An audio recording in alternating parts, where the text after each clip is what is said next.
देखते हैं constituent assembly debates a history. 1939 में गांधी जी ने जो है एक आर्टिकल लिखा हरिजन में, जिसमें उन्होंने ये बताने की कोशिश करी कि एक हमारे यहाँ कुछ एक ऐसी कॉन्स्टिट्यूएंट असेंबली होनी चाहिए जो कि एक ऐसा कॉन्स्टिट्यूशन प्रोड्यूस करे, एक ऐसे कॉन्स्टिट्यूशन को बनाए जो पूरी तरीके से लोग जो चाहते हैं उसको रिप्रेजेंट कर रहा, यानी कि चाहे मेन हो चाहे वुमेन हो, हर एक को बिना किसी इंटरफेरेंस के वोट डालने का अधिकार मिले। तो ये जो एक बहुत ज्यादा डिमांड उठ रही थी 1939 में कॉन्स्टिट्यूएंट असेंबली को लेकर, वो कई सारे उतार चढ़ाव के बाद फाइनली ब्रिटेन ने उस पर सहमति बनाई 1945 में। इसी तरह से जुलाई 1946 में इलेक्शंस हुए और अगस्त 1946 में इंडियन नेशनल कांग्रेस, जो कि एक एक्सपर्ट कमिटी थी, पॉलिटिकल पार्टी थी, उसने एक रेजोल्यूशन पास किया या रेजोल्यूशन लेके आई कॉन्स्टिट्यूएंट असेंबली में।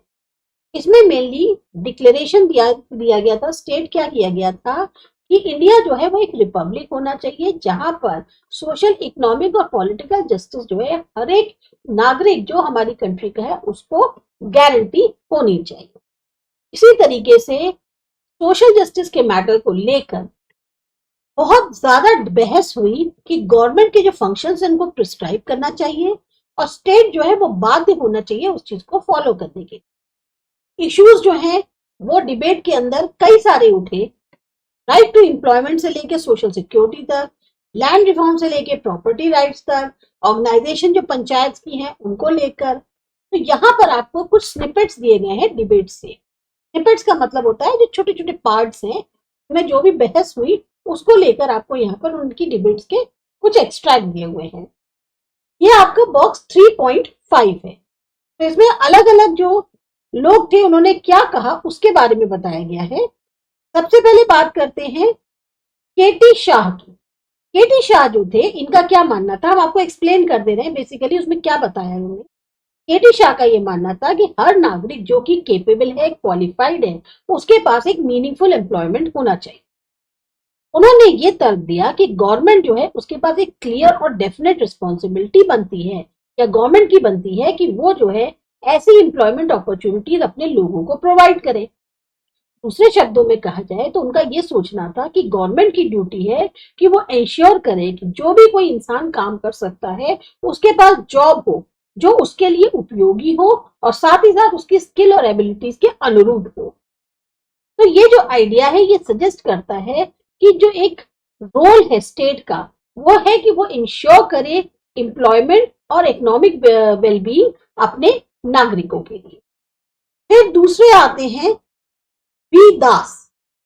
वी दास का मानना था कि गवर्नमेंट जो है वो बजाय फोकस करे जस्टिसेबल या नॉन जस्टिसेबल कैटेगरीज में फंक्शंस को डिवाइड करने के, गवर्नमेंट के जो भी फंक्शंस हैं उसको दो कैटेगरीज में डिवाइड किया जाए, जस्टिसेबल और नॉन जस्टिसेबल। मतलब कि जस्टिसेबल जो कि प्रोटेक्टेड या एनफोर्स बाय लॉ हो और जो non justiciable enforce by law नहीं हो, उन कैटेगरीज में डिवाइड ना करें। उनका ये मानना था कि फॉरमोस्ट रिस्पॉन्सिबिलिटी जो गवर्नमेंट की है वो है कि आप उन मुद्दों को, जैसे कि हंगर है, सोशल जस्टिस है, सोशल सिक्योरिटी है, हर एक सिटीजन की उस पहले मुद्दों को जो है आप क्या कहते हैं एड्रेस करें।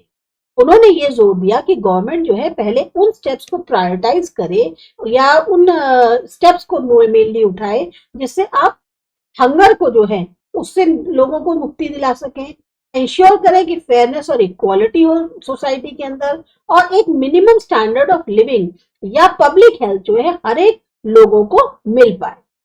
उनको ये मानना जो सोचना था कि जो एग्जिस्टिंग कॉन्स्टिट्यूशन है वो इतना सफिशिएंट एश्योरेंस नहीं दे रहा है जो इतने वास्ट मेजॉरिटी है लोगों की जो खास तौर से पॉवर्टी और बाकी चैलेंजेस से जूझ रहे हैं। नेक्स्ट आते हैं अंबेडकर। अंबेडकर का जो रिस्पॉन्स था वो मेनली हाईलाइट करता है कि जो पर्पस और सिग्निफिकेंस है directive principles of state policy का ड्राफ्ट कॉन्स्टिट्यूशन में, उसको जो है मेनली हाईलाइट करता है। उनका ये एक्सप्लेन करना था कि कॉन्स्टिट्यूशन है वो प्राइमरली एक फ्रेमवर्क के तौर पे सर्व करे कंट्री को गवर्न करने के लिए, बजाय फेवर करने के किसी एक पर्टिकुलर पॉलिटिकल पार्टी को। उन्होंने जो है जोर दिया कि डेमोक्रेटिक सिस्टम में जो डिटर्मिनेशन है खास तौर से उसका जो पावर होल्ड कर रहा है वो पब्लिक पे छोड़ देना चाहिए इलेक्शंस के थ्रू। कौन सी पार्टी या इंडिविजुअल पावर में आता है इससे मैटर नहीं करता, मेनली ये है कि वो लोग जो है वो बाउंड हो डायरेक्टिव प्रिंसिपल्स जो कि आउटलाइन किए गए हैं कॉन्स्टिट्यूशन के अंदर। ये जो प्रिंसिपल्स हैं ये गाइडलाइन के तौर पे सर्व करेंगे गवर्नेंस के लिए, या और खास तौर से उन जो लोग पावर में हैं उनके लिए जरूरी है कि वो इसको करने के लिए बाध्य हैं, फॉलो करने के लिए बाध्य। अंबेडकर का ये कहना था कि अगर इन प्रिंसिपल्स को कोई ब्रीच करता है, हो सकता है कोई लीगल कॉन्सिक्वेंसेस नहीं होंगे, लेकिन जो लोग पावर में हैं वो लोगों की जवाबदेही बनती है, खास तौर से इलेक्टोरेट के द्वारा जब इलेक्शंस हो, मतलब पब्लिक फिर डिसाइड करेगी कि क्या उनको दोबारा चुनना चाहिए या नहीं। उन्होंने कहा कि जो ट्रू वैल्यू है इन डायरेक्टिव प्रिंसिपल्स की वो तब ज्यादा बेटर तरीके से रियलाइज की जा सकती है जब इंडिविजुअल्स और ग्रुप्स जो कि पूरी तरह से कमिटेड है जस्टिस और राइटसनेस के लिए वो लोग जो है पावर में आए। तो अगर हम इसको समराइज करें तो बेसिकली अंबेडकर का जो स्टेटमेंट था वो अंडरस्कोर करता है रोल डायरेक्टिव प्रिंसिपल्स का गवर्नेंस को गाइड करने में और इंश्योर करने में लोगों के प्रति जवाबदेही को, इसीलिए ताकि जो डेमोक्रेटिक फैब्रिक है हमारे नेशन का उसको और ज्यादा मजबूत किया जा सके। फिर आते हैं लैंड रिफॉर्म पर नेहरू ने क्या कहा। नेहरू का जो स्टेटमेंट था कॉन्स्टिट्यूएंट असेंबली के दौरान, उसमें जो डिबेट हो रही थी उसमें वो मेनली क्या रिफ्लेक्ट कर रहा था कि उनकी जो कमिटमेंट थी कि लोगों के खास तौर से जो ट्राइबल लोग हैं उनके इंटरेस्ट को प्रोटेक्ट किया जाए। उन्होंने रीएश्योर किया जो लीडर्स थे जैसे जयपाल सिंह की गवर्नमेंट की जो इंटेंशन है या एक फर्म डिजायर है कि वो जो है ट्राइबल कम्युनिटीज को असिस्ट करे, जितनी उनकी बेस्ट एबिलिटी से वो कर सकते हैं उनको वो असिस्ट करें। नेहरू ने मेनली जो है एम्फसाइज करे दो की पॉइंट्स। पहला, उन्होंने जो है गवर्नमेंट का कमिटमेंट कि वो प्रोटेक्ट करे ट्राइबल लोगों को, जो भी पोटेंशियल तौर पे उनका एक्सप्लॉयटेशन हो रहा है, उनका शोषण किया जा रहा है या उनको नुकसान पहुंचाया जा रहा है उनके आसपास के जो ज्यादा पावरफुल नेबर्स हैं उनके द्वारा। ये जो प्रोटेक्शन है इसमें मेनली क्या आता है, उनकी जो लैंड राइट्स है उनको सेफ गार्ड करा जाए, कल्चरल हेरिटेज को, और जो उनकी ओवरऑल वेल बीइंग है। सेकेंडली, नेहरू ने क्या एक्सप्रेस किया कि गवर्नमेंट का जो डेडिकेशन है कि वो जो है एक तरह से फैसिलिटेट करे एडवांसमेंट ट्राइबल कम्युनिटीज का। इसका मतलब क्या हुआ कि एफर्ट्स करे जाए ताकि जो ट्राइबल्स हैं उनकी जो सोशो इकोनॉमिक डेवलपमेंट है उसको प्रमोट किया जाए, उनकी एजुकेशनल अपॉर्चुनिटीज जो है उनको और बढ़ाया जाए और उनको इतना एम्पावर किया जाए कि वो भी जो है नेशन की प्रोग्रेस में पूरी तरह से पार्टिसिपेट कर पाए। तो ओवरऑल जो नेहरू का स्टेटमेंट है वो कन्वे करता है एक सेंस ऑफ रिस्पॉन्सिबिलिटी और सॉलिडेरिटी ट्राइबल कम्युनिटीज के प्रति, जिसमें वो अफर्म कर रहे हैं कि गवर्नमेंट का कमिटमेंट जो है उनकी वेलनेस और उनके प्रोग्रेस के लिए होगा। ये वाला शायद मैंने आपको इसका एक्सप्लेनेशन बता दिया है। ये वाला जो स्निपेट है लैंड रिफॉर्म पे, इसके बारे में अब एक्सप्लेन कर रहे हैं। अभी मैंने जो एक्सप्लेन किया था वो नीचे वाला ये वाला एक्सप्लेन कर दिया था, अभी उसके ऊपर वाला एक्सप्लेन कर रहे हैं। नेहरू का ये जो स्टेटमेंट है वो मेनली रिफ्लेक्ट करता है उनका पर्सपेक्टिव, जो रिलेशनशिप होनी चाहिए लॉ, पार्लियामेंट्री प्रोसेसेस और सोशल चेंज के बीच में, खास तौर से जो कंटेक्स्ट है लैंड रिफॉर्म का उससे। उन्होंने एक्नॉलेज किया कि जो सोसाइटल फोर्सेस हैं वो जो है क्या होता है चेंजेस के प्रति जो है बढ़ने की कोशिश करते हैं, जो कि आसानी से एकोमोडेट नहीं किए जा सकते जो एग्जिस्टिंग लॉज हैं या जो पार्लियामेंट्री स्ट्रक्चर्स हैं उनके द्वारा। नेहरू ने सजेस्ट किया कि जो लॉ है या पार्लियामेंट्री इंस्टीट्यूशंस हैं उनको जो है अडेप्ट करना होगा, जिस तरह का इस टाइम पे सोशल लैंडस्केप उभर रहा है उसके अकॉर्डिंग उनको अपने आप को अडेप्ट करना होगा। अगर बाई चांस वो नहीं कर पा सकते हैं तो वो कहीं ना कहीं एक ऐसे रिस्क पे है जिसमें वो अपनी जो एबिलिटी है एक इफेक्टिवली तौर पे गवर्न करने की या इन्फ्लुएंस करने की सिचुएशन को, उसमें वो जो है फेल हो जाएगी। अगर लैंड रिफॉर्म के केस की बात करें जिसमें मेनली इन्वॉल्व होते हैं काफी ज्यादा शिफ्ट्स लैंड ओनरशिप में और डिस्ट्रीब्यूशन में, तो नेहरू ने कहा कि जो लॉ और पार्लियामेंट्री मैकेनिज्म है वो बिल्कुल अलाइन करना चाहिए जो चेंजिंग नीड्स हैं या जो डिमांड्स है सोसाइटी की उनके अकॉर्डिंग। तो ओवरऑल अगर नेहरू का स्टेटमेंट देखें तो वो बेसिकली जो डायनेमिक नेचर है गवर्नेंस का और एक जो जरूरत है फ्लेक्सिबिलिटी की, रिस्पॉन्सिबिलिटीज की, लीगल और पार्लियामेंट्री फ्रेमवर्क में, ताकि जो चैलेंजेस और एस्पिरेशंस है चेंजिंग सोसाइटी के, खास तौर से जिन एरियाज में जो बहुत ही क्रूशियल है जैसे लैंड रिफॉर्म के, उसको जो है मेनली हाईलाइट करता है। अब आता है सेकेंड लास्ट जो टाइटल है directive principles of state policy, इसको अडॉप्ट किया गया था कॉन्स्टिट्यूएंट असेंबली के द्वारा ताकि रेफर किया जा सके एक सेट ऑफ गाइडलाइंस या प्रिंसिपल्स जो कोर्ट जो है एनफोर्स नहीं कर सकता लीगल एक्शन के थ्रू। ये बेसिकली जो प्रिंसिपल्स थे इनकी जो इंटेंशन थी वो थी सर्व करने की एक मॉरल और पॉलिटिकल डायरेक्टिव्स गवर्नमेंट के लिए, बजाय जो लीगली बाइंडिंग ऑब्लिगेशंस है उसके।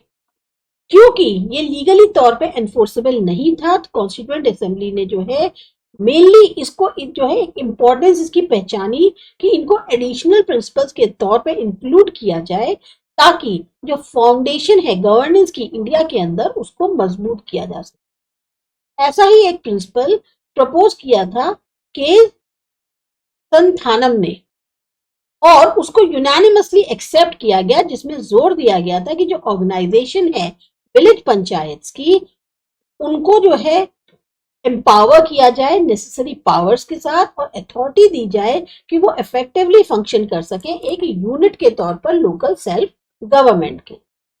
बेसिकली ये जो प्रिंसिपल था इसमें एक तरह से जो अंडरलाइन किया गया वो था सिग्निफिकेंस ग्रासरूट डेमोक्रेसी की और डिसेंट्रलाइज करना गवर्नेंस।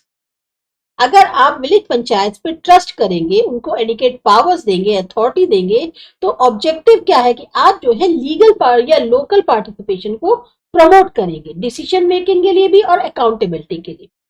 इसका मेन एम था एम्पावर करना उन कम्युनिटीज को जो कि ग्रास रूट लेवल पे हैं, ताकि वो अपनी खुद की जो नीड्स हैं उनको या जो कंसर्न्स हैं उनको एड्रेस कर सकें और उनमें फोस्टर करना एक बहुत ही इंक्लूसिव और रिस्पॉन्सिव सिस्टम गवर्नमेंट का। तो अगर हम समराइज करें तो directive principle of state policy जो है वो लीगली एनफोर्सेबल नहीं है। इंक्लूजन जो एडिशनल प्रिंसिपल्स का है जैसे एम्पावरमेंट देना विलेज पंचायत को, ये बेसिकली रिफ्लेक्ट करता है कि कॉन्स्टिट्यूएंट असेंबली का कमिटमेंट कि वो प्रमोट करना चाहता है एक इफेक्टिव और पार्टिसिपेटरी गवर्नेंस लोकल लेवल पर। फाइनली आते हैं टी.ए. रामलिंगम क्या जो है चेटियार, उन्होंने क्या कहा। टी.ए. रामलिंगम चेटियार जो थे इन्होंने प्रपोज किया एक क्लॉज को इंक्लूड करना जो मेनली एडवोकेट कर रहा था प्रमोशन कॉटेज इंडस्ट्रीज का कोऑपरेटिव लाइन पर रूरल एरियाज के अंदर। ये जो क्लॉज था ये हाईलाइट करता है इंपॉर्टेंस सपोर्ट करने की स्मॉल स्केल इंडस्ट्रीज को, खास तौर से वो जो रूरल कम्युनिटीज पर आधारित है। अगर कॉटेज इंडस्ट्रीज को प्रमोट किया जाए कोऑपरेटिव लाइन पे तो मेन एम था उनको इकोनॉमिक डेवलपमेंट में आगे बढ़ाने के लिए मदद करना, क्रिएट करना एम्प्लॉयमेंट अपॉर्चुनिटीज को और उनको इतना एम्पावर सशक्त करना रूरल कम्युनिटीज को कलेक्टिव ओनरशिप और पार्टिसिपेशन के थ्रू। इसी तरह से ठाकुरदास भार्गवा जो थे ये एक वेटरन पार्लियामेंटेरियन थे, इन्होंने भी एक और क्लॉज जो है सजेस्ट किया जिसमें मेनली जोर दिया गया ऑर्गेनाइजेशन जो एग्रीकल्चर और एनिमल हस्बेंड्री की है मॉडल लाइंस पर स्टेट के द्वारा। ये जो प्रपोजल था मेनली हाईलाइट करता था नीड कि मॉडर्नाइज की जाए एग्रीकल्चर प्रैक्टिसेस और जो लाइफ स्टॉक मैनेजमेंट होता है उसकी टेक्निक्स को, ताकि प्रोडक्टिविटी, एफिशिएंसी और सस्टेनेबिलिटी जो है रूरल एरियाज में बढ़ाई जा सके। अगर आप ऑर्गेनाइज करते हैं एग्रीकल्चर और एनिमल हस्बेंड्री मॉडल लाइंस पे तो मेन जो ऑब्जेक्टिव था वो इनहेंस करना एग्रीकल्चर प्रोडक्टिविटी को, रूरल इनकम्स को बढ़ाना और कंट्रीब्यूट करना ओवरऑल रूरल डेवलपमेंट के लिए। तो अगर देखा जाए तो दोनों ही जो प्रपोजल्स थे इनका मेन एम था एड्रेस करना सोशो इकोनॉमिक चैलेंजेस जो कि खास तौर से रूरल कम्युनिटीज जो है फेस कर रही थी और उनके डेवलपमेंट को प्रमोट करना। ये जो है रिफ्लेक्ट करती है एक तरह का रिकॉग्निशन की इंपॉर्टेंस होनी चाहिए एम्पावर करने की रूरल इकोनॉमिक्स को, साथ ही साथ प्रमोट करना लोकल इंडस्ट्रीज को, मॉडर्नाइज करना एग्रीकल्चरल प्रैक्टिसेस को, ताकि उनकी जो वेलबींग है उसको अच्छे से इंश्योर किया जा सके। तो ये था आपका बॉक्स 3.5 जो पूरी तरह से हमने एक्सप्लेन किया। के बाद जो है competing interest, the constitution and social change, ये करते हैं अगले वीडियो।